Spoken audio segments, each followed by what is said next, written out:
Vadodara live 24/7 માં આપનું સ્વાગત છે। સનાતન સંઘર્ષ સમિતિ દ્વારા કલેક્ટર અને ડિસ્ટ્રિક્ટ મેજિસ્ટ્રેટને સ્પેશિયલ મેરેજ એક્ટમાં ગુજરાત સરકાર દ્વારા કરવામાં આવેલ સુધારાઓને અમલમાં મૂકવા અને અરજદાર યુગલોના માતા-પિતાને નોંધણીની જાણ કરવા બાબતે આવેદનપત્ર સુપ્રત કરાયું। સનાતન સંઘર્ષ સમિતિ વડોદરા મહાનગર દ્વારા 2026ના સુધારાઓને તાત્કાલિક અમલમાં મુકાવી ગુજરાતના નાગરિકો ખાસ કરીને પુત્રીઓ, બહેનો, દીકરીઓના આશીર્વાદ માટે Gujarat government gazette extraordinary અને અનેટી Gujarat registration of marriage amendment bill 2024 Gujarat bill number 5 of 2026ની અંદર એમ જણાવવામાં આવ્યું છે કે સ્પેશિયલ મેરેજ હેઠળ જ્યારે પણ કોઈ યોગા લગ્ન નોંધણી માટે આવે ત્યાર પછીના 10 દિવસની અંદર આ લગ્ન નોંધણીની તારીખથી બંને પક્ષના માતા પિતા વાલીઓને આ બાબતે અવગત કરવામાં આવે તેવી માંગ સાથે સનાતન સંઘર્ષ સમિતિ દ્વારા આવેદનપત્ર આપવામાં આવ્યું। આજે અમે કલેક્ટર કચેરી આવ્યા છે। કલેક્ટર શ્રીને અમે એક જ રિક્વેસ્ટ કરી છે કે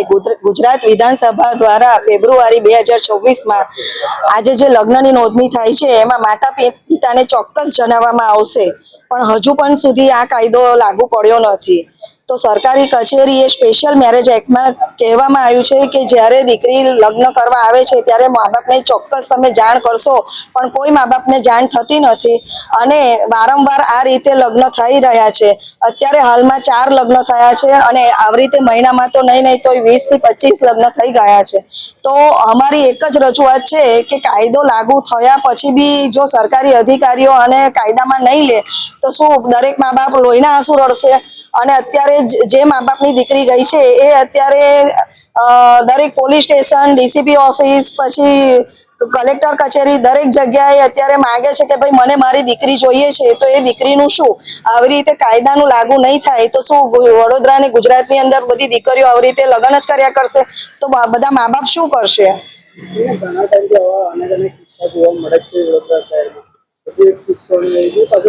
આ લોકોની મોડેસ ઓપરેન્ડી એવું હોય છે। આમાં તો એક જ વસ્તુ છે, શું સરકારી અધિકારીઓને લાલચ છે પૈસાની કે મા બાપને જાણ નથી કરતા? બીજું કે કાયદો લાગુ પડી ગયો છે 2026થી ફેબ્રુઆરીમાં, તો બી કેમ નથી થતું? અને અત્યારે આમાં આવી ગયું છે કે આ 7 નંબરનું જે છે એની અંદર કહેવામાં આવ્યું છે કે ભાઈ કાયદાને અનુસંધાન ચાલવાનું છે, છતાં મા બાપને જાણ કરવાનું, આવું બધું જ અંદર કાયદામાં લખેલું છે, છતાં પણ કેમ નહીં? અને અત્યારે સરકારી અધિકારીઓ તો એવું કહેવામાં આવે છે કે અમને તો કોઈ 2 સાક્ષી મળે છે એટલે અમે લગ્ન કરાવી દઈએ છીએ। ખરેખર આ ખોટું છે। આજે મા બાપ તો લોહીના આંસુ રડી રહ્યા છે ને। શીતલ રાઠોડ। હું આજે કલેક્ટર શ્રીની ઓફિસે આવ્યો છું। મારી દીકરી 14 તારીખે ઘરેથી ગુમ થયેલ હતી।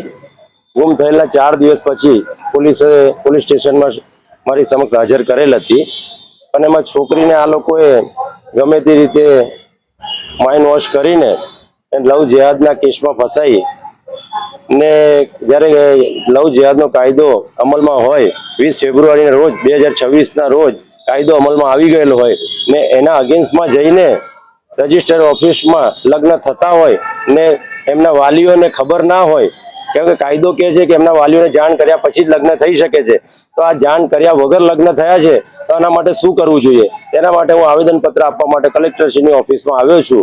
તો જ્યારે રજિસ્ટ્રેશન વગર જાણકારી થઈ શકે છે તો આ જાણકારી મળ્યા પછી રજિસ્ટ્રેશન કેન્સલ થઈ શકવું જોઈએ, એ જ મારી માંગ છે ને છોકરા પર કડકથી કડક પગલાં લેવા જોઈએ। જો આવું નહીં થાય તો હિન્દુ લોકો પર અત્યાચાર થઈ રહ્યો છે, આટલો બધો અત્યાચાર થયો છે। આજે રજિસ્ટ્રેશન ઓફિસમાં જાણવા મળ્યું છે કે ફેબ્રુઆરીથી અત્યાર સુધી 40 રજિસ્ટ્રેશન થયા છે, એમાંથી 25 તો વિધર્મીઓ સાથે જ થયા છે। એમાં આવી રીતે જ કોઈના મા બાપને જાણ કર્યા વગર આ લોકો લગ્ન કરે છે ને ગમે તે રોડ પરથી ગમે તે વિધર્મીને પકડી લાવવાનો પૈસા આપીને ને સાક્ષી બનાવી દેવાના। તો આ કઈ જાતનો કાયદો છે? જ્યારે કાયદો અમલમાં હોય ને કાયદાની વિરોધમાં જઈને રજિસ્ટ્રેશન થતા હોય તો સરકાર શું કરી રહી છે? તો આવા કાયદા કેમ પાસ કરે છે?